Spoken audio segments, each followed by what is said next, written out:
ਸਤਨਾਮ ਸ੍ਰੀ ਵਾਹਿਗੁਰੂ ਸਾਹਿਬ ਜੀ। ਨਾਰ ਪਰਾਈ ਸੁਆਪਨ ਮੈਂ, ਭੁਗਤੀ ਅਤ ਸੁਖ ਪਾਈ। ਧਰਮ ਗਇਓ ਕੰਦਰਪ ਗਇਓ, ਅਸੋਚ ਭਇਓ ਰੁਖ ਸਿਆਏ। ਨਾਰ ਪਰਾਈ ਸੁਆਪਨ ਮੈਂ। ਵਾਹਿਗੁਰੂ ਜੀ ਕਾ ਖਾਲਸਾ, ਵਾਹਿਗੁਰੂ ਜੀ ਕੀ ਫਤਿਹ। ਆਪਾਂ ਚਾਰ ਮਾਲਾ ਦਾ ਚੌਥਾ ਵਿਸ਼ਰਾਮ ਪੜ੍ਹ ਰਹੇ ਹਾਂ 2-4 ਦਿਨਾਂ ਤੋਂ। ਹੌਲੀ ਹੌਲੀ ਵਿਚਾਰ ਕਰਨੇ ਕਰਕੇ ਤਾਂ ਜੋ ਵੀ ਸਮਝ ਆ ਜਾਏ ਪਦ ਅਰਥਾਂ ਦੀ, ਇਸ ਕਰਕੇ ਆਪਾਂ ਧੀਰਜ ਨਾਲ ਪੜ੍ਹ ਰਹੇ ਹਾਂ। ਜੋ ਪ੍ਰਸ਼ਨ ਖੜਾ ਸਿੱਖ ਨੇ ਕੀਤਾ ਕਿ ਗੁਰੂ ਜੀ ਜੇ ਵਿਸ਼ਿਆਂ ਵਿੱਚ ਸੁੱਖ ਨਹੀਂ ਆ ਤਾਂ ਇਹਨਾਂ ਵਿਸ਼ਿਆਂ ਵਿੱਚ ਮਨੁੱਖ ਦੀ ਪ੍ਰਵਿਰਤੀ ਕਿਉਂ ਆ? ਤੇ ਗੁਰੂ ਕਹਿੰਦੇ ਵੀ ਪ੍ਰਵਿਰਤੀ ਨਾਲ ਸਿੱਖ ਸੁੱਖ ਨਹੀਂ, ਸਗੋਂ ਕਲੇਸ਼ ਹੁੰਦਾ। ਉੱਪਰ ਇੱਕ ਦੋਹਰਾ 21ਵਾਂ ਜਿੱਥੇ ਬਵੀਹੇ ਦਾ ਪ੍ਰਕਰਨ ਬਣਾ ਕੇ ਦੱਸਿਆ। ਹੁਣ ਇੱਥੇ 22ਵੇਂ ਦੋਹਰੇ 'ਚ ਇਸਤਰੀ ਦੇ ਨਾਲ ਸੰਬੰਧ ਕਰਨਾ ਸੁਪਨੇ ਦੇ ਵਿੱਚ ਵੀ,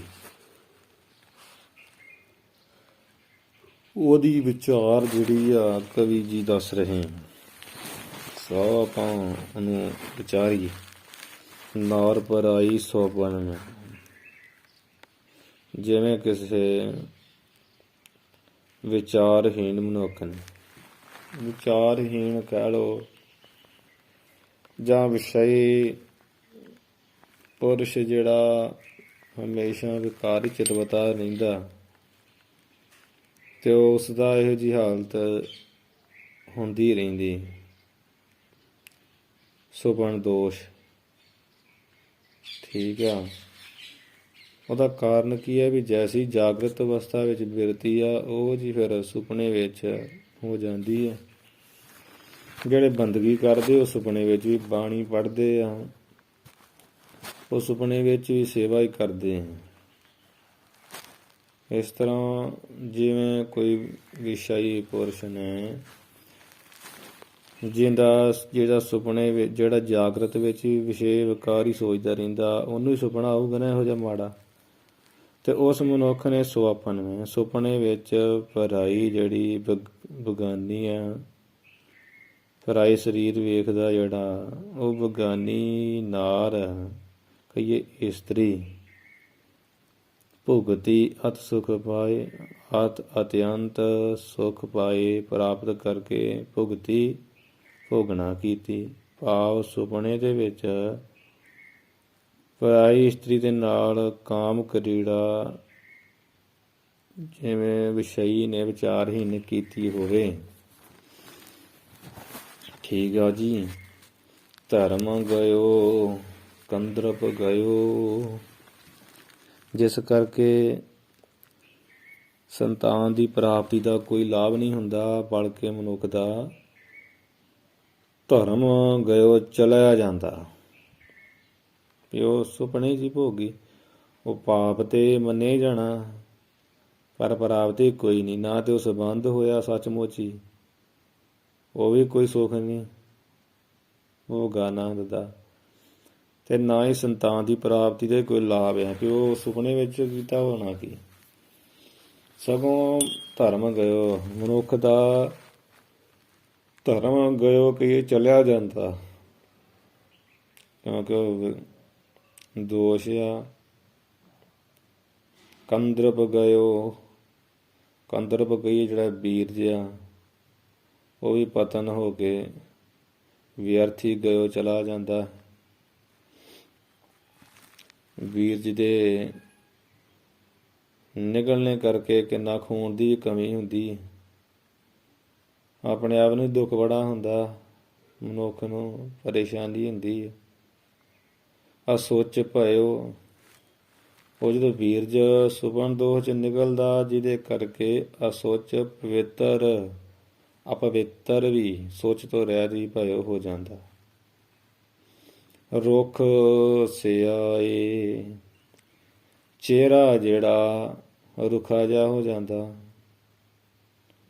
ਕਿਉਂਕਿ ਇੱਕ ਆਮ ਤੌਰ 'ਤੇ ਕਿਹਾ ਜਾਂਦਾ ਵੀ ਵੀਰਜ ਦਾ ਇੱਕ ਤੁਬਕਾ ਤੇ ਖੂਨ ਦਾ 100 ਤੁਬਕੇ ਦੇ ਬਰਾਬਰ ਆ। 100 ਤੁਬਕਾ ਖੂਨ ਦਾ ਡਿੱਗ ਪਏ ਤੇ ਭਾਜੜ ਪੈ ਜਾਂਦੀ ਵੀ ਕਿੰਨਾ ਖੂਨ ਵਗ ਗਿਆ। ਵੀਰਜ ਇੰਨਾ ਕੀਮਤੀ ਆ। ਜਦੋਂ ਵੀਰਜ ਕੀਮਤੀ ਡੁੱਲ ਗਿਆ, ਵਿਅਰਥ ਪਤਨ ਹੋ ਗਿਆ, ਚਿਹਰਾ ਰੁੱਖਾ ਹੋ ਜਾਂਦਾ ਤੇ ਸਿਆਏ ਕਹੀਏ ਕਾਲਾ ਹੋ ਜਾਂਦਾ। ਤਾਂ ਹੀ ਤਾਂ ਸਤਿਗੁਰੂ ਗੁਰੂ ਗੋਬਿੰਦ ਸਿੰਘ ਮਹਾਰਾਜ ਜੀ ਨੇ ਸਿੱਖਾਂ ਨੂੰ ਉਪਦੇਸ਼ ਕਰਦਿਆਂ ਹੋਇਆਂ ਚਰਿੱਤਰ ਜਿਹੜੇ ਪੜ੍ਹਾਏ, ਜਿਨ੍ਹਾਂ ਨੂੰ ਲੋਕ ਕਹਿੰਦੇ ਵੀ ਇਹ ਚਰਿੱਤਰ ਤੇ ਕੋਈ ਬਾਣੀ ਨਹੀਂ ਹੈਗੀ, ਉਹ ਸਤਿਗੁਰੂ ਨੇ ਚਰਿੱਤਰ ਦੱਸਿਆ ਵੀ ਇਹ ਭਾਈ ਵੀਰਜ ਕੀਮਤੀ, ਇਹਨੂੰ ਰੱਖੋ ਸਾਂਭ ਕੇ ਤੇ ਪਰਾਈ ਇਸਤਰੀ ਦੇ ਨਾਲ ਮਤਾ ਜਿਹੜਾ ਸੰਬੰਧ ਕਰੋ। ਇੱਥੇ ਨਾਰ ਪਰਾਈ ਆਉਣ ਡਿਆ ਤੇ ਗੁਰੂ ਸਾਹਿਬ ਦੇ ਬਚਨ ਆਉਂਦੇ ਆ ਦਸਵੇਂ ਗ੍ਰੰਥ ਸਾਹਿਬ 'ਚ 842 ਆਂਗਿਆ। ਸੁਧ ਜਬ ਤੇ ਹਮ ਧਰੀ, ਬਚਨ ਗੁਰ ਦਏ ਹਮਾਰੇ। ਪੂਤ ਇਹ ਪ੍ਰਣ ਤੋਹੇ, ਪ੍ਰਾਣ ਜਬ ਲਗ ਘਟ ਥਾਰੇ। ਨਿਜ ਨਾਰੀ ਕੇ ਸਾਥ, नेहो तुम नित वडाई हो। पर नारी की सेज, भूल सुपने हूँ ना जाई हो। ਕਿ ਆਪਣੀ ਨਾਰੀ ਇਸਤਰੀ ਦੇ ਨਾਲ ਤੇ ਤੁਸੀਂ ਆਪਣਾ ਨਿੱਤ ਹਮੇਸ਼ਾ ਹੀ ਨੇ ਪ੍ਰੇਮ ਵਧਾ ਲਓ, ਪਰ ਨਾਰੀ ਜਿਹੜੀ ਪਰਾਈ ਦੀ ਨਾਰੀ ਇਸਤਰੀ ਆ, ਉਹਦੀ ਸੇਜਾ ਤੇ ਭੁੱਲ ਕੇ ਸੁਪਨੇ 'ਚ ਵੀ ਨਹੀਂ ਜਾਣਾ। ਪੂਤ ਇਹ ਪ੍ਰਾਣ ਤੋਹੇ, ਪ੍ਰਾਣ ਜਬ ਲਗ ਘਟ ਤਾਰੇ। ਜਦੋਂ ਤੁਹਾਡੇ ਸਰੀਰ ਤੱਕ, ਜਦੋਂ ਤੱਕ ਤੁਹਾਡੇ ਸਰੀਰ 'ਚ ਪ੍ਰਾਣ ਆ ਨਾ, ਉਹ ਤੇ ਪ੍ਰਾਣ ਤੁਸੀਂ ਸਾਨੂੰ ਦੇ ਦਿਓ। ਠੀਕ ਹੈ। ਇਸ ਤਰ੍ਹਾਂ ਗੁਰੂ ਮਹਾਰਾਜ ਨੇ ਬਚਨ ਲਿਖੇ, ਪਰਾਈ ਇਸਤਰੀ ਦੇ ਨੇੜੇ ਸੁਪਨੇ 'ਚ ਵੀ ਨਹੀਂ ਜਾਣਾ। ਇਹ ਗੁਰੂ ਮਹਾਰਾਜ ਦੀ ਸਿੱਖਿਆ ਏਡੀ ਡੂੰਘੀ। ਸੋ ਇਹ ਜਿਹੜੇ ਵਿਚਾਰਾਂ ਵਾ ਸਾਧ ਸੰਗਤ ਜੀ ਤੇ ਬੜੀਆਂ ਅਥਾਹ। ਕਾਮ ਦਾ ਰਸ ਮਨੁੱਖ ਨੂੰ ਬਹੁਤ ਆ, ਪਰ ਇਹ ਸਭ ਤੋਂ ਡੁੱਬਦਾ ਵੀ ਇਹ। ਮਹਾਰਾਜ ਤੇ ਕਹਿੰਦੇ ਆ ਵੀ ਨਿਮਖ ਕਾਮ ਸਵਾਦ ਕਾਰਨ, ਕੋਟ ਦਿਨਸ ਦੁੱਖ ਪਾਵੈ। ਘੜੀ ਮੋਹਤ ਰੰਗ ਮਾਣੈ, ਫਿਰ ਬਹੁਰ ਪਛਤਾਵੈ। ਇੰਨਾ ਮਾੜਾ ਏ ਕਾਮ। ਇਸ ਤੇ ਆਪਣਾ ਅਰਥ ਸਪਸ਼ਟ ਹੋ ਗਿਆ। ਨਾਰ ਪਰਾਈ ਸੁਆਪਨ ਮੈਂ, ਭੁਗਤੀ ਅਤ ਤੁਕ ਪਾਈ। ਧਰਮ ਕਿਓ ਕੰਦਰਪ ਗਇਓ, ਅਸੋਚ ਭਇਓ ਰੁਖ ਸਿਆਏ। ਅਸੋਚ ਦੇ ਚੱਚੇ ਨੂੰ ਸਿਹਾਰੀ ਹੈ ਜੀ। ਅਸੋਚ ਭਇਓ ਰੁਖ ਸਿਆਏ। ਯਈਆ ਅੱਧਾ ਉਹ ਸੱਸੇ ਨੂੰ ਸਿਹਾਰੀ ਹੋ ਜੂ ਤੇ ਸਿਆਏ ਪਾਠ ਹੋ ਜੂ। ਕਈ ਪੁਰਾਣੇ ਖਰੜਿਆਂ ਵਿੱਚ ਸੱਸੇ ਨੂੰ ਸਿਹਾਰੀ ਪਾਈ ਹੈ ਤੇ ਜਈਆ ਪੂਰਾ ਹੀ ਹੈ, ਉਹ ਵੀ ਸਹੀ ਪਾਠ। ਜਿਵੇਂ ਹੋਵੇ ਤੇ ਯਈਆ ਪੂਰਾ ਪਾਉਣਾ ਤੇ ਸੱਸੇ ਨੂੰ ਸਿਹਾਰੀ ਹੋਵੇ ਸਿਆਏ ਬਣੂਗਾ। ਤੇ ਜਾਂ ਯਈਆ ਪਾਉਣਾ ਹੋਵੇ, ਫਿਰ ਵਿੱਚੋਂ ਹੀ ਸਿਹਾਰੀ ਨਿਕਲ ਕੇ ਸੱਸੇ ਨੂੰ ਚਲਾ ਜਾਊਗੀ ਤੇ ਹੋ ਜੂਗਾ ਸਿਆਈ। ਦੋਹਰਾ ਚੋਗ ਦੇਖ ਜਿਉ ਪਰਤ ਖਾਗ, ਪਰਤ ਦੇ ਤੱਤੇ ਨੂੰ ਸਿਹਾਰੀ ਹੈ ਜੀ, ਤੇ ਦੇਖ ਦੇਖ ਖੱਖੇ ਨੂੰ ਸਿਹਾਰੀ। ਜਈਆ ਪਾਉਣਾ ਹੈ ਜਿਉਂ ਫਿਰ ਹੋ ਪਾਠ। ਚੋਗ ਦੇਖ ਜਿਉਂ ਪਰਤ ਖਾਗ, ਜਿਵੇਂ ਚੋਗ ਦਾਣੇ ਨੂੰ, ਚੋਗ ਕਹੀਏ ਦਾਣੇ ਨੂੰ, ਜਿਉਂ ਕਹੀਏ ਜਿਵੇਂ ਦਾਣੇ ਨੂੰ ਦੇਖ ਕੇ ਖਾਗ ਜਿਹੜਾ ਪੰਛੀ ਆ, ਆਪਣੀ ਤ੍ਰਿਪਤੀ ਦੇ ਵਾਸਤੇ ਪ੍ਰਵਿਰਤੀ ਵਿੱਚ ਪ੍ਰਵਿਰਤੀ ਕਹੀਏ ਵੀ ਪ੍ਰਵਿਰਤੀ ਵਿੱਚ ਪਰਤ ਆ ਪੈਂਦੇ ਚੋਗ ਦੇ ਕੇ।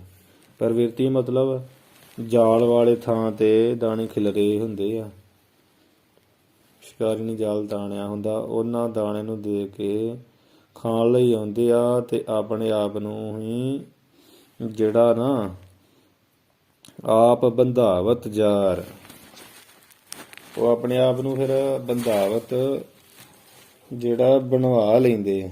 ਕਾਹਦੇ ਵਿੱਚ? ਜਾਰ ਕਹੀਏ ਜਾਲ ਵਿੱਚ, ਜਾਲੇ ਵਿੱਚ ਫਸ ਜਾਂਦੇ।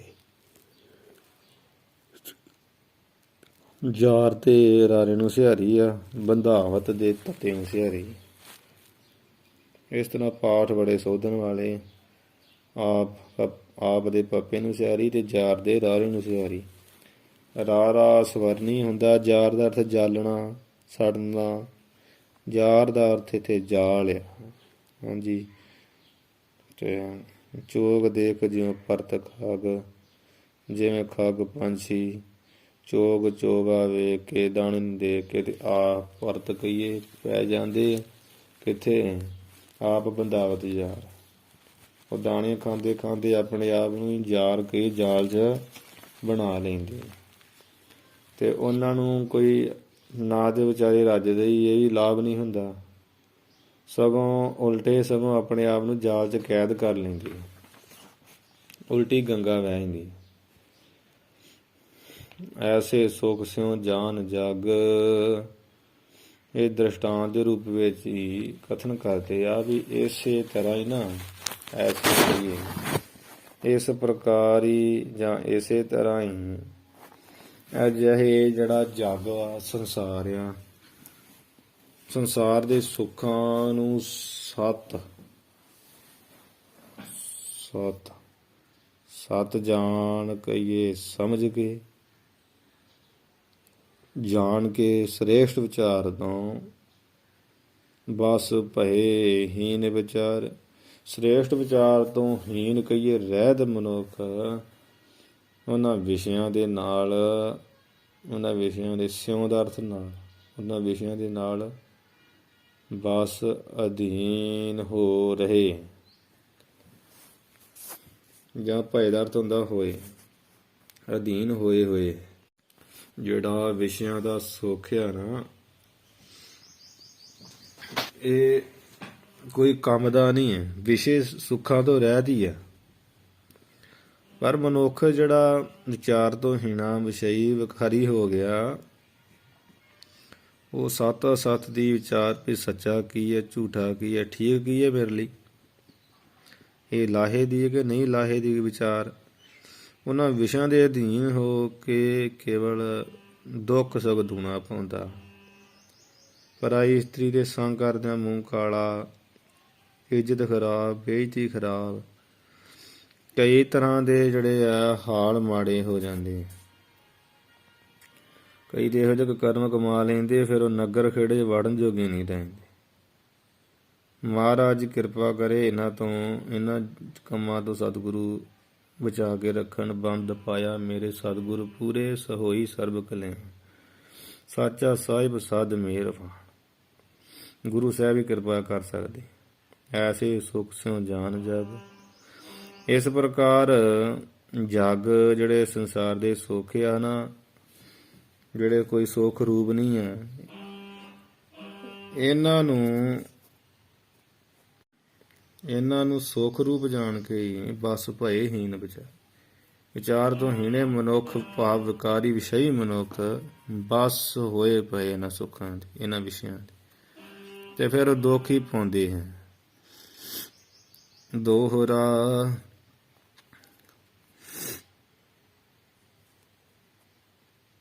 ਉਂਝ ਇਹਦਾ ਇੱਕ ਭਾਵੀ ਅਰਥ ਵੀ ਲੱਗਦਾ, ਚੋਗ ਦੇਖ ਜਿਉਂ ਪਰਤ ਖਾਗ। ਭਾਵੀ ਅਰਥ ਦਾ ਵਿਦਵਾਨ ਕਰਦੇ ਆ ਵੀ ਜਿਹੜਾ ਜੀਵ ਰੂਪੀ ਪੰਛੀ ਆ, ਉਧਰ ਤੇ ਪੰਛੀ ਇਹ ਦੂਸਰਾ ਨਾ, ਇੱਧਰ ਆ ਜੀਵ ਰੂਪੀ ਪੰਛੀ, ਉਹ ਵਿਸ਼ੇ ਰਸ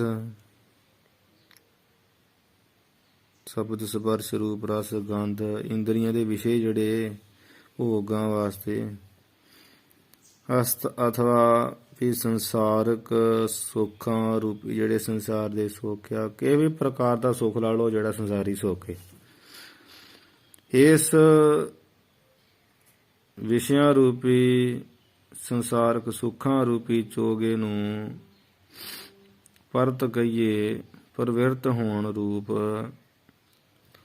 ਇਹ ਜੀਵ ਰੂਪੀ ਪੰਛੀ ਇਸ ਚੋਗੇ ਨੂੰ ਚੁਗਣ ਲਈ ਜਿਹੜਾ ਨਾ ਜਾਂਦੇ ਹੈ ਤੇ ਜਾ ਕੇ ਪ੍ਰਵਿਰਤੀ ਵਿੱਚ ਪਰਤ ਕਹੀਏ ਪੈਂਦੇ ਪ੍ਰਵਿਰਤ ਹੋ ਜਾਂਦੇ ਆ। ਜਿਹੜਾ ਗ੍ਰਸਥ ਜੀਵਨ ਮਾੜਾ ਤੇ ਨਹੀਂ ਆ ਪਰ ਇਹ ਵੀ ਸੰਸਾਰਕ ਸੁੱਖ ਹੀ ਆ। ਇੱਕ ਕਈਆਂ ਦੇ ਅੰਦਰ ਕਈ ਲੱਡੂ ਫੁੱਟਦੇ ਰਹਿੰਦੇ ਆ ਤੇ ਇਸ ਸੁੱਖ ਸੰਸਾਰਕ ਸੁੱਖ ਰੂਪੀ ਚੋਗੇ ਨੂੰ ਚੁਗਣ ਲਈ ਜਿਹੜਾ ਜੀਵ ਰੂਪੀ ਪੰਛੀ ਆ ਪਰਤ ਕਹੀਏ ਪੈਂਦੇ ਹਨ ਤੇ ਆਪ ਬੰਧਾਵਤ ਜਾ ਤੇ ਮਿਲਦਾ ਕੀ ਆ ਆਪਣੇ ਆਪ ਨੂੰ ਫਿਰ ਮੋਹ ਰੂਪੀ ਜਾਲ ਵਿੱਚ ਫਸਾ ਲੈਂਦੀ। ਮੋਹ ਫਿਰ ਵੱਧ ਜਾਂਦਾ ਨਾ ਉਹ ਜਿਹੜਾ ਕਾਮ ਦਾ ਸੁੱਖ ਤੇ ਭੋਗਣਾ ਹੀ ਆ ਸਗੋਂ ਉਲਟਾ ਬਾਲ ਬੱਚੇ ਹੋ ਗਏ ਤੇ ਇਸਤਰੀ ਨਾਲ ਹੀ ਮੋਹ ਲੱਗ ਜਾਂਦਾ ਬੇਅੰਤੀ ਵਿਸ਼ੇ ਕਰਕੇ ਫਿਰ ਉਹ ਮਾਂ ਪਿਓ ਨੂੰ ਵੀ ਬੰਦਾ ਨਹੀਂ ਸਮਝਦਾ ਕਿਉਂਕਿ ਇੱਧਰੋਂ ਕਾਮ ਦੀ ਪੂਰਤੀ ਹੁੰਦੀ ਆ ਫਿਰ ਮਾਂ ਪਿਓ ਨੂੰ ਕਿਹੜਾ ਪੁੱਛੇ ਉਲਟਾ ਪੈ ਜਾਂਦੀ ਉਲਟੀ ਗੰਗਾ ਵਹਿ ਜਾਂਦੀ। ਇਹਦਾ ਭਾਵੀ ਅਰਥ ਐਵੇਂ ਲੱਗਦਾ ਆਪ ਬੰਧਾਵਤ ਜਾਰ ਭਾਵ ਮੋਹ ਰੂਪੀ ਜਾਲ ਵਿੱਚ ਆਪਣੇ ਆਪ ਨੂੰ ਬਣਾ ਲਈ। ਐਸੇ ਸੁਖ ਸਿਉ ਜਾਨ ਜਗ ਐਸੇ ਹੀ ਵਿਚਾਰ ਤੋਂ ਹੀਣੇ ਵਿਸ਼ਈ ਪੁਰਸ਼ ਜਿਹੜੇ ਸਿਉਂ ਕਹੀਏ ਇੱਥੇ ਹੁਣ ਸਿਉਂ ਦਾ ਅਰਥ ਸਿਉਂਕ ਵਰਗੇ ਵਿਸ਼ੇ ਆ ਨਾ ਜਿਹੜੇ ਬੰਦੇ ਨੂੰ ਅੰਦਰੋਂ ਅੰਦਰੀ ਖਾਈ ਜਾਂਦੇ ਵਿਸ਼ੇ ਇਹੋ ਜਿਹੇ ਹੁੰਦੇ ਆ। ਦ੍ਰਿਸ਼ਟੀ ਮਾੜੀ ਹੋ ਗਈ ਤੇ ਅੰਦਰੋਂ ਅੰਦਰੀ ਕਾਮ ਨੱਚਦਾ ਰਹਿੰਦਾ। ਸਿਉਂਕ ਵਰਗੇ ਵਿਸ਼ੇ ਸੁੱਖਾਂ ਨੂੰ ਆਪਣਾ ਰੱਖਿਅਕ ਜਾਣ ਕੇ ਵੀ ਮੇਰਾ ਇਹ ਪੂਰਤੀ ਹੋ ਜੇ ਤੇ ਮੇਰੀ ਰੱਖਿਆ ਹੋ ਜੂ ਮੈਨੂੰ ਚੈਨ ਆ ਜੂ ਇਸ ਤਰ੍ਹਾਂ ਰੱਖਿਅਕ ਜਾਣ ਕਹੀਏ ਜਾਣ ਕਰਕੇ ਤੇ ਜਗ ਕਹੀਏ ਜਗਤ ਵਿੱਚ ਇਹਨਾਂ ਵਿਸ਼ਿਆਂ ਦੇ ਇਹਨਾਂ ਵਿਕਾਰਾਂ ਦੋਸ਼ਾਂ ਦੇ ਬਸ ਭਏ ਬਸ ਹੋ ਰਹੇ ਅਧੀਨ ਹੋਏ ਹਨ। ਇਹੋ ਜਿਹੇ ਬੰਦੇ ਦੀ ਹਾਲਤ ਹੋ ਰਹੇ ਆ ਹੋਏ ਹਨ ਤੇ ਹੁੰਦੇ ਰਹਿਣਗੇ। ਇਹ ਵਿਸ਼ਿਆਂ ਤੋਂ ਮਹਾਰਾਜ ਜੀ ਬਚਾਵੇ। ਜਿਸ ਤਰ੍ਹਾਂ ਦਾ ਭਾਵੀ ਅਰਥ ਲੱਗਦਾ।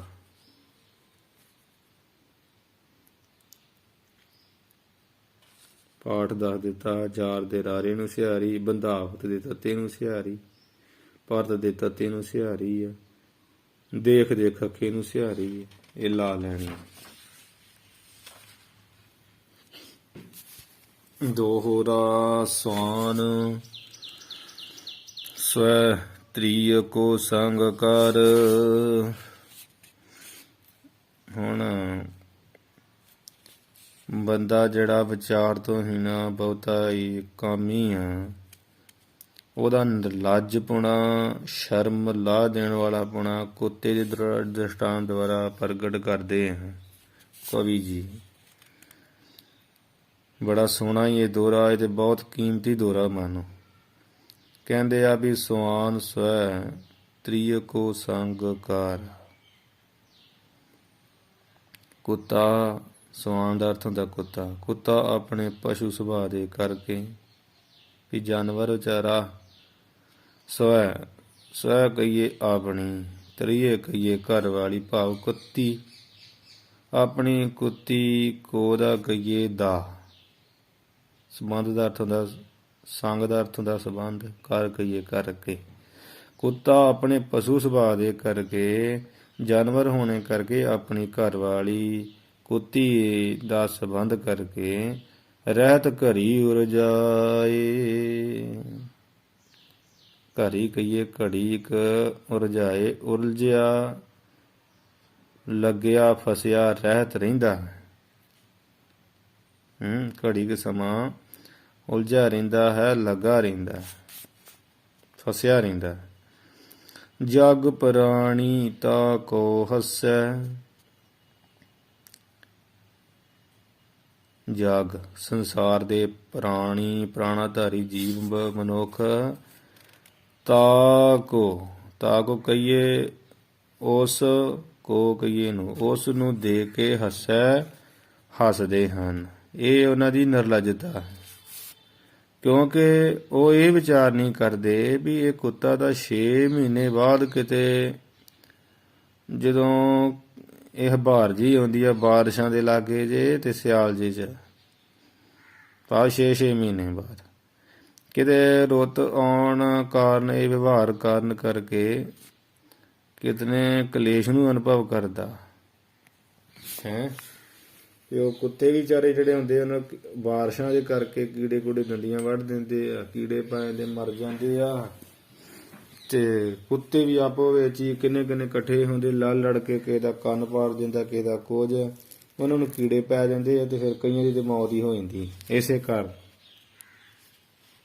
ਰੱਬ ਨੇ ਹੁਣ ਉਹਨਾਂ ਦੀ ਬਿਧ ਬਣਾਈ ਹੋਈ ਇਹੋ ਜਿਹੀ ਵਿਵਹਾਰ। ਤੇ ਜਗਤ ਦੇ ਪ੍ਰਾਣੀ ਤਾਂ ਕੋ ਉਸ ਨੂੰ ਦੇਖ ਕੇ ਹੱਸਦੇ, ਜਦੋਂ ਗ੍ਰਹਿਸਥ ਕਰਦਾ ਆਪਣੀ ਘਰ ਵਾਲੀ ਨਾਲ ਕੋਈ ਅੱਧਾ ਘੰਟਾ, ਜਦੋਂ ਵਿਸ਼ਾ ਭੋਗਦਾ, ਕਾਮ ਕਰਦਾ, ਕਾਮ ਦੀ ਕਿਰਿਆ ਕਰਦਾ, ਆਪ ਨੂੰ ਜਨਮ ਵਿਹਾਏ।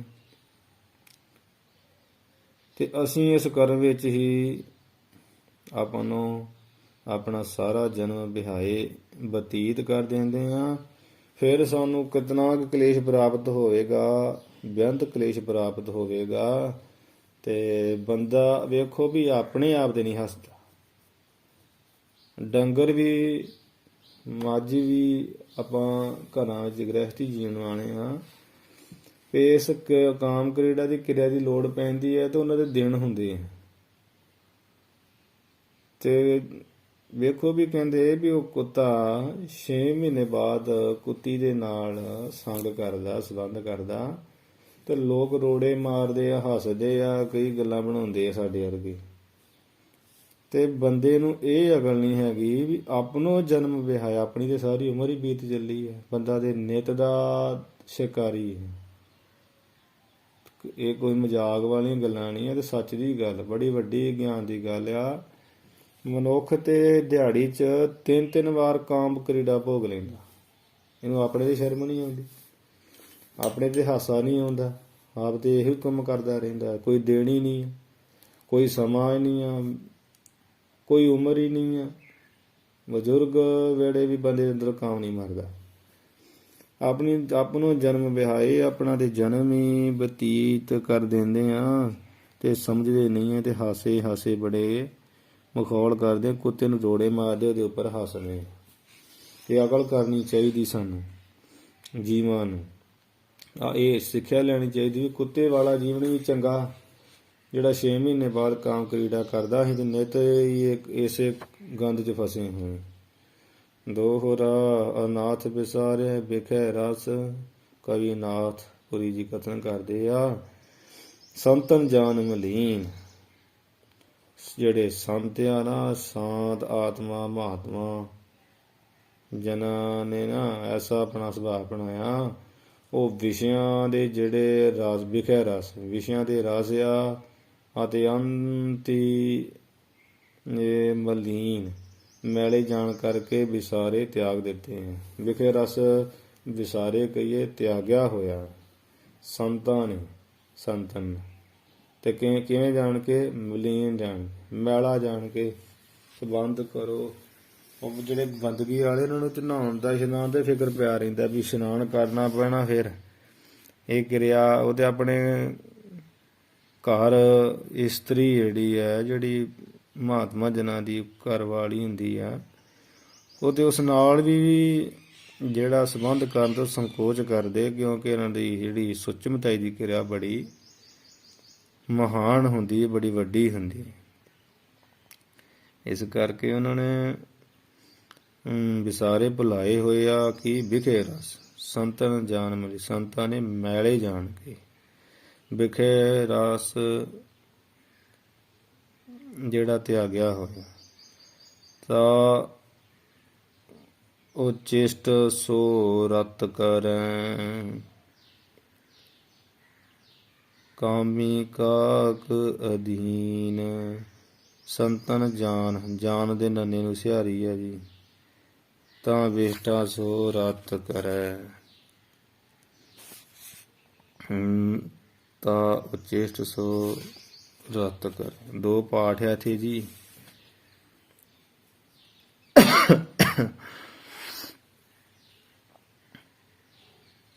ਕਾਮੀ ਕਾਕ ਅਧੀਨ। ਪਹਿਲਾ ਅਰਥ ਆਪਾਂ ਕਰ ਲਈਏ। ਤਾ ਉਚਿਸ਼ਟ ਸੋ ਰਤ ਕਰੈ। ਤਾ ਕਹੀਏ ਉਹਨਾਂ ਉਚਿਸ਼ਟ ਪਹਿਲਾਂ ਭੋਗੇ ਹੋਏ। ਉਚਿਸ਼ਟ ਦਾ ਅਰਥ ਆ ਪਹਿਲਾਂ ਭੋਗੇ ਹੋਏ ਝੂਠੇ ਵਿਸ਼ਿਆਂ ਦੇ ਸੋ ਨਾਲ ਫੇਰ ਵੀ ਜੋ ਰਤ ਰਤੀ ਪ੍ਰੀਤੀ ਕਰੇ ਕਰਦਾ ਹੈ, ਅਤੇ ਕਾਮੀ ਕਾਕ ਅਧੀਨ ਉਹ ਕਾਮੀ ਪੁਰਖ ਉਹਨਾਂ ਵਿਸ਼ਿਆਂ ਦੇ ਅਧੀਨ ਕਾਬੂ ਹੁੰਦਾ ਹੈ। ਉਹ ਕਾਗ ਕਹੀਏ ਕਾਂ ਦੀ ਨਿਆਹੀ ਆ। ਕਾਮੀ ਪੁਰਖ ਉਹਨਾਂ ਵਿਸ਼ਿਆਂ ਦੇ ਕਾਬੂ ਕਹੀਏ ਅਧੀਨ ਕਹੀਏ ਕਾਬੂ ਹੁੰਦਾ, ਉਹ ਕਾਗ ਕਹੀਏ ਕਾਂ ਦੀ ਨਿਆਈ ਆ। ਪਰ ਜਿਵੇਂ ਕਾਂ ਸਭ ਪੰਛੀਆਂ ਵਿੱਚ ਨੀਚ ਮੰਨਿਆ ਜਾਂਦਾ, ਗੰਦਗੀ ਖਾਣ ਵਾਲਾ, ਤਿਵੇਂ ਉਹ ਮਨੁੱਖੀ ਸਭ ਮਨੁੱਖਾਂ ਵਿੱਚੋਂ ਨੀਚ ਸਮਝਿਆ ਜਾਂਦਾ। ਸੰਤਾਂ ਨੇ ਮੈਲੇ ਜਾਣ ਕੇ ਤਿਆਗ ਦਿੱਤਾ, ਤੇ ਤਾਂ ਉਚਿਸ਼ਟ ਸੋ ਰਤ ਕਰੀ। ਤੇ ਉਹਨਾਂ ਉਚਿਸ਼ਟ ਕਹੀਏ ਪਹਿਲਾਂ ਭੋਗੇ ਹੋਏ, ਭਾਵ ਕਾਮੀ ਪੁਰਖ ਦਾ ਕੋਈ ਧਰਮ ਥੋੜ੍ਹੀ, ਪਰਾਈ ਇਸਤਰੀ ਹੁਣ ਪਰਾਏ ਦੀ ਆ, ਤੇ ਉਹ ਵਿਸ਼ਾ ਝੂਠੇ ਆ। ਪਰਾਈ ਇਸਤਰੀ ਗਮਨ ਕਰਨਾ, ਤੇ ਉਹ ਝੂਠੇ ਵਿਸ਼ਿਆਂ ਦੇ ਨਾਲ ਫਿਰ ਵੀ ਜਿਹੜਾ ਵਿਸ਼ਈ ਪੁਰਸ਼ ਆ ਸੋ ਰਤ ਕਰੇ, ਉਸ ਨਾਲ ਸੋ ਦਾ ਅਰਥ ਨਾਲ ਫਿਰ ਵੀ ਕੀ ਆ ਰਤ ਕਰੇ, ਰਤੀ ਕਰਦਾ, ਪ੍ਰੇਮ ਕਰਦਾ। ਤੇ ਉਹ ਐਸਾ ਪੁਰਸ਼ ਕਾਮੀ ਜਿਹੜਾ ਵਾ ਉਹ ਵਿਸ਼ਿਆਂ ਦੇ ਅਧੀਨ ਹੋਇਆ ਰਹਿੰਦਾ, ਜਿਸ ਕਰਕੇ ਕਾਗ ਕਾਂ ਦੀ ਨਿਆਈ, ਗੰਦਗੀ ਖਾਣ ਦੀ ਆਦਤ ਜਾਂਦੀ ਨਹੀਂ। ਇਸੇ ਪ੍ਰਕਾਰ ਪਾਠ ਅੰਤਰ ਵੀ ਹੈ। ਉਚਿਸ਼ਟ ਦੀ ਥਾਂ ਹੈਗਾ ਪਾਠ ਜਿਹੜਾ ਵਿਸ਼ਟਾ। ਤਾਂ ਵਿਸ਼ਟਾ ਸੋ ਰਤ ਕਰੇ।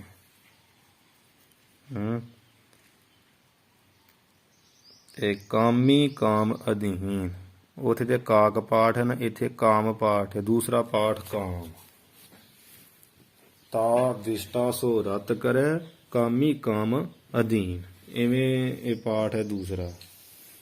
ਫਿਰ ਸੁਣ ਲੈਣਾ। ਤਾ ਉਚਿਸ਼ਟ ਸੋ ਰਤ ਕਰੇ, ਕਾਮੀ ਕਾਕ ਅਧੀਨ। ਪਹਿਲਾ ਇਹ ਆਪਾਂ ਅਰਥ ਕਰ ਲਿਆ।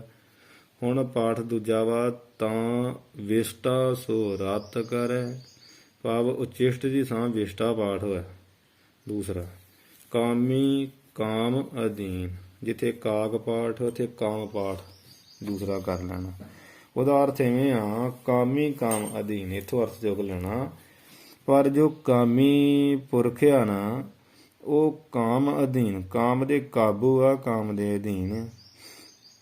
ਤੇ ਤਾਂ ਵਿਸ਼ਟਾ ਸੋ ਰਤ ਕਰੀ। ਤੇ ਉਹ ਉਹਨਾਂ ਵਿਸ਼ਟਾ ਰੂਪ, ਗੰਦਗੀ ਰੂਪ ਵਿਸ਼ਿਆਂ ਦੇ ਨਾਲ, ਸੋ ਕਹੀਏ ਨਾਲ, ਵਿਸ਼ਟਾ ਨਾਲ, ਗੰਦਗੀ ਨਾਲ, ਵਿਸ਼ਟਾ ਰੂਪੀ ਜਿਹੜੇ ਵਿਸ਼ੇ ਆ ਉਹਨਾਂ ਨਾਲ ਰਤ ਕਹੀਏ ਪ੍ਰੀਤੀ ਕਰਦੇ ਹਨ। ਹਾਂਜੀ, ਇਸ ਤਰ੍ਹਾਂ ਉਹਨਾਂ ਦੀ ਹਾਲਤ ਹੈ। ਇਹ ਅਰਥ ਸਪਸ਼ਟ ਹੋ ਗਿਆ। ਤਾਂ ਕਾਮੀ ਕਾਮ ਅਧੀਨ, ਕਾਮੀ ਪੁਰਸ਼ ਕਾਮ ਦੇ ਅਧੀਨ। ਤਾਂ ਕਹੀਏ ਇਸੇ ਕਰਕੇ ਹੀ ਉਹ ਤਾਂ ਉਹਨਾਂ ਨਾਲ, ਭਾਵ ਵਿਸ਼ਟਾ ਰੂਪੀ ਵਿਸ਼ਿਆਂ ਨਾਲ ਰਤੀ ਪ੍ਰੇਮ ਕਰਦਾ ਹੈ। ਇਸ ਤਰ੍ਹਾਂ ਪਾਠ ਦੂਸਰਾ ਹੈ। ਦੋਹਰਾ ਜਗ ਅਡੰਬਰ ਸੋ ਜਬ ਜਹਾਂ। ਜਹਾਂ ਜਬ ਜਿਸ ਵੇਲੇ ਜਗ ਸੰਸਾਰ ਨੂੰ ਅਡੰਬਰ ਪਖੰਡ ਰੂਪ ਜਾਣ ਕਰਕੇ ਜਿਸ ਮਨੁੱਖ ਨੂੰ ਨਾ ਉਪਜੇ ਨਿਜ ਨਿਰਵੇਦ, ਨਿਜ ਕਹੀਏ ਆਪਣੇ ਹਿਰਦੇ ਅੰਦਰ, ਨਿਰਵੇਦ ਕਹੀਏ ਵਿਰਾਗ ਉਪਜੇ ਪੈਦਾ ਹੋ ਗਿਆ ਹੈ। ਜਗ ਅਡੰਬਰ ਸੋ ਜਬ ਜਹਾਂ, ਜਿਸ ਵੇਲੇ ਜਬ ਕਹੀਏ ਜਦੋਂ ਜਗ ਸੰਸਾਰ ਨੂੰ ਅਡੰਬਰ ਪਖੰਡ ਪੀਏ ਪਖੰਡੀ ਹੈ ਸੰਸਾਰ, ਇਸ ਤਰ੍ਹਾਂ ਜਾਣ ਕਰਕੇ ਜਿਸ ਮਨੁੱਖ ਨੂੰ ਉਪਜੈ ਨਿਜ ਨਿਰਵੇਦ, ਨਿਜ ਕਹੀਏ ਵੀ ਇਸ ਤਰ੍ਹਾਂ ਪਖੰਡ ਰੂਪ ਸੰਸਾਰ ਨੂੰ ਜਾਣ ਕੇ ਜਿਸ ਮਨੁੱਖ ਨੂੰ ਆਪਣੇ ਹਿਰਦੇ ਅੰਦਰ ਨਿਰਵੇਦ ਵਿਰਾਗ ਉਪਜੇ ਪੈਦਾ ਹੋ ਗਿਆ ਹੈ। ਪਾਕ ਕਾਂਚਰੀ ਸਰਪ ਜਿਵੇਂ ਸਰਪ ਸੱਪ ਆਪਣੀ ਪਾਕ ਕਹੀਏ ਪੱਕੀ ਹੋਈ, ਕਾਂਚਰੀ ਕਹੀਏ ਕੁੰਜ ਨੂੰ ਸੁਖੈਨ ਹੀ ਥੋੜਾ ਸੌਖਾ ਹੀ ਲਾ ਦਿੰਦਾ, ਲੱਥੀਆਂ ਪਈਆਂ ਹੁੰਦੀਆਂ ਨਾ ਕੁੰਜਾਂ ਜੀਆਂ, ਛੁੱਟੇ ਸਹਿਜ ਜਗ ਖੇਦ, ਸੱਪ ਜਿਵੇਂ ਕੁੰਜ ਸੌਖੀ ਲਾ ਦਿੰਦਾ, ਉਸੇ ਤਰ੍ਹਾਂ ਜਿਹੜਾ ਵਿਰਾਗੀ ਆ, ਵਿਰਾਗੀ ਮਨੁੱਖ ਕੋਲੋਂ ਪੁਰਸ਼ ਕੋਲੋਂ ਜਿਹੜਾ ਜਗ ਸੰਸਾਰ ਦਾ ਖੇਦ ਦੁੱਖ ਆ ਨਾ, ਬੜਾ ਮਾੜਾ ਵਿਸ਼ਈ, ਇਹ ਸਹਿਜ ਸੁਤੇ ਸਿੱਧ ਹੀ ਛੁੱਟੇ ਕਹੀਏ ਛੁੱਟ ਜਾਂਦਾ।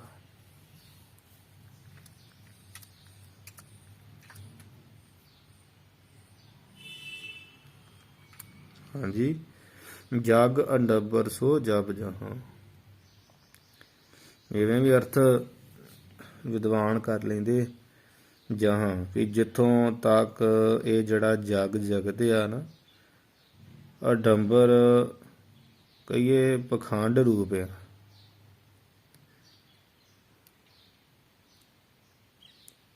ਹਾਂਜੀ ਇਹ ਪਖੰਡ ਰੂਪ ਹੈ। ਤੇ ਜਬ ਤੋਂ ਵੀ ਜਦੋਂ ਉਥੋਂ ਤੱਕ ਜਹਾਂ, ਜਿੱਥੋਂ ਤੱਕ ਜਗਤ ਇਹਦੇ ਪਖੰਡ ਰੂਪ ਆ, ਤੇ ਜਬ ਕਹੀਏ ਜਦੋਂ ਉਥੋਂ ਤੱਕ ਵੀ ਇਹਦੇ ਪਖੰਡ ਆ, ਇਹ ਪਖੰਡ ਨੂੰ ਵੇਖ ਕੇ ਜਗਿਆਸੂ ਦੇ ਨਿਜ ਕਹੀਏ ਆਪਣੇ ਮਨ ਹਿਰਦੇ ਵਿੱਚ ਨਿਰਵੇਦ ਵਿਰਾਗ ਪੈਦਾ ਹੋ ਜਾਂਦਾ ਹੈ ਕਿ ਇਹਦੇ ਸੰਸਾਰ ਪਖੰਡ ਰੂਪ ਆ, ਤੇ ਮੈਂ ਪਖੰਡ 'ਚ ਕਾਹਨੂੰ ਫਸ ਕੇ ਪਖੰਡੀ ਬਣਿਆ ਪਿਆ। ਇਸ ਤਰ੍ਹਾਂ ਜਾਣ ਕੇ ਉਹਦੇ ਨਾ ਜਿਹੜਾ ਮਨ ਵਿੱਚ ਜਾਂ ਹਿਰਦੇ ਵਿੱਚ ਗਿਆਨ ਪ੍ਰਗਟ ਹੋ ਜਾਂਦਾ, ਕਾਹਦਾ ਵਿਰਾਗ ਦਾ, ਨਿਰਵੇਦ ਹੁੰਦਾ ਵਿਰਾਗ, ਵਿਰਾਗ ਪ੍ਰਗਟ ਹੋ ਜਾਂਦਾ। ਤੇ ਪਾਗ ਕਾਂਚਰੀ ਸਰਪ ਜਿਉ, ਤਾਂ ਉਹ ਜਗਿਆਸੂ ਕੈਸਾ ਹੋ ਜਾਂਦਾ ਵੀ ਅੱਜ ਜਿਵੇਂ ਸੱਪ ਪਾਕ ਕਹੀਏ ਪੱਕੀ, ਕਾਂਚਰੀ ਕਹੀਏ ਕੁੰਜ, ਤੇ ਉਹ ਦੁੱਖ ਤੋਂ ਬਿਨਾਂ, ਇਹਨੂੰ ਤੰਗੀ ਨਹੀਂ ਸੱਪ ਨੂੰ ਹੁੰਦੀ, ਬਿਨਾਂ ਹੀ ਸੱਪ ਜਿਹੜਾ ਛੱਡ ਦਿੰਦਾ, ਲਾ ਦਿੰਦਾ। ਛੁੱਟੇ ਸਹਿਜ ਜਗ ਖੇਦ, ਇਸੇ ਤਰ੍ਹਾਂ ਹੀ ਉਹ ਜਿਹੜਾ ਜਗਿਆਸੂ ਆ, ਜਿਹੜਾ ਜੰਮਣ ਮਰਨ ਦਾ ਜਗਤ ਦਾ ਦੁੱਖ ਆ, ਉਹ ਤੋਂ ਸਹਿਜ ਕਹੀਏ ਸੁਤੇ ਸਿੱਧ ਹੀ ਛੁੱਟ ਜਾਂਦਾ। ਜਦੋਂ ਗਿਆਨੀ ਬਣ ਜਾਂਦਾ ਨਾ, ਤਿਆਗੀ ਹੋ ਜਾਂਦਾ, ਵਿਰਾਗੀ ਹੋ ਜਾਂਦਾ, ਫਿਰ ਸੁਤੇ ਸਿੱਧ ਹੀ ਵਿਸ਼ਿਆਂ ਨੂੰ ਛੱਡ ਦਿੰਦਾ, ਫਿਰ ਇਹਨਾਂ 'ਚੋਂ ਪ੍ਰਵਿਰਤ ਨਹੀਂ ਹੁੰਦਾ। ਸੋ ਆਪਾਂ ਇੱਥੇ ਅੱਜ ਸਮਾਪਤੀ ਕਰ ਦਈਏ। ਜਿਹੜੇ 26 ਦੌਰੇ ਹੋ ਚੁੱਕੇ ਆ। ਜਗ ਅਡੰਬਰ ਸੋ ਜਬ ਜਹਾਂ, ਉਪਜੇ ਨਿਜ ਨਿਰਵੇਦ, ਪਾਗ ਕਾਂਚਰੀ ਸਰਪ ਜਿਉ, ਛੁੱਟੇ ਸਹਿਜ ਜਗ ਖੇਦ। ਸਹਿਜ ਦੇ ਜੱਜੇ ਨੂੰ ਸਿਹਾਰੀ ਆ ਜੀ, ਬਾਕੀ ਸਾਰਾ ਪਾਠ ਸ਼ੋਧੀ। ਆਪਾਂ ਅਖੀਰਲੀਆਂ ਪੰਕਤੀਆਂ ਪੜ੍ਹ ਕੇ ਸਮਾਪਤੀ ਕਰੀ। ਜਗ ਅਡੰਬਰ ਸੋ ਜਬ ਜਹਾਂ ਉਪਜੈ ਨਿਜ ਨਿਰਵੇਦ ਪਾਕ ਕਾਂਚਰੀ ਸਰਬ ਜਿਉ ਛੁਟੈ ਸਹਿਜ ਜਗ ਖੇਦ। ਵਾਹਿਗੁਰੂ ਜੀ ਕਾ ਖਾਲਸਾ ਵਾਹਿਗੁਰੂ ਜੀ ਕੀ ਫਤਿਹ।